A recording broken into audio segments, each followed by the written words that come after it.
สบายดีหมู่เพื่อนทุกคนมื้อนี้เราสิมาแชร์เทคนิคดีๆวิธีการห่อหมกม่วงเป็นหยังเราจึงห่อหมกม่วงว่าติว่าเราห่อเพื่อป้องกันเนาะแมงวันทองที่จะเข้ามาวางไข่แล้วก็เวลาหมกม่วงเขามันสุกเราก็บ่ได้กินเพราะว่ามีแมงวันทองไอ้ไข่ไปถ่าละถ่าแต่ม่วงสุกแล้วก็ลูกแมงวันทองก็จะเจาะกินมะม่วงเฮาเฮ็ดให้มะม่วงเฮาเน่าเนาะมื้อนี้เฮาก็มีวิธีป้องกันบ่ให้มะม่วงเน่าก็คือห่อเนาะห่อมะม่วงนี่ก็มีหลายวิธีแต่ว่าวิธีนี้เป็นวิธีที่ว่าเหมาะกับเฮาแล้วเหมาะกับข่อยที่ข่อยห่ออยู่สวนข่อยเองก็สิมาแชร์เบิ่งนำกันก่อนอื่นเราก็ต้องมาคัดมะม่วงที่เราจะห่อนี่แหละบางซ้อนี่มันจะเป็นลายมะม่วงเรานี่ติดหมากหลายเราก็มาคัดออกให้ประมาณนี้ซ้อนึงเราเอาไว้ย่างหลายกับ2หน่วยย่างน้อยกับหน่วยนึงแล้วก็มาตัดเอากิ่งที่มันบ่ติดหมากนี่ออกคือยืนคลิปนี่ตัดออกไปเลย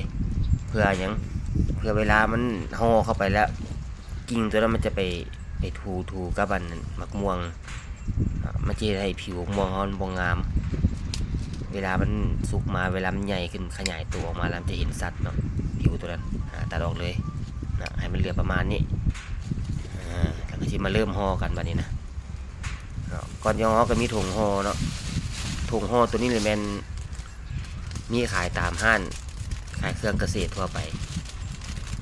แล้วก็มีหลายยี่ห้ออีกหลายแบบ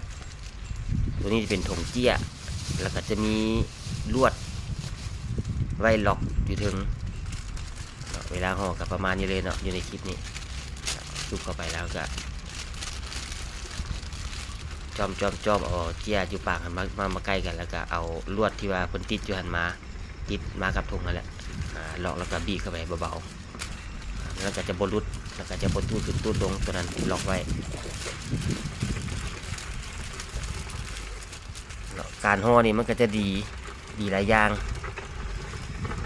บ่ให้มะม่วงเฮาหั่นมีแมงวันมาไข่ใส่บ่ให้ศัตรูพืชเข้าไปในหั่นแล้วก็มะม่วงกับผิวงามเวลามันสุกมาละผิวสีเหลืองทองมะม่วงที่เฮาห่ออยู่นี่เป็นมะม่วงน้ำดอกไม้สีทองโอ้ยประมาณนี้เลยจะดีแล้วลูกจะไหนสิให้เบิ่งอยู่หอกใกล้ๆเนาะบัดนี้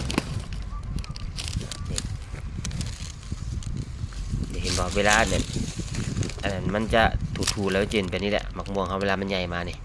มันจะเป็นแบบนี้แหละนี่สีผิวมันเป็นแบบนี้ถ้าว่าเขาบ่เอากิ่งตัวนั้นออกมันจะเสียสีกันแล้วมันจะผิวมันบ่งามนี่กระถุงห่อทุกแบบนี้เลยแล้วก็ซุ่มๆใส่กันนี่แหละ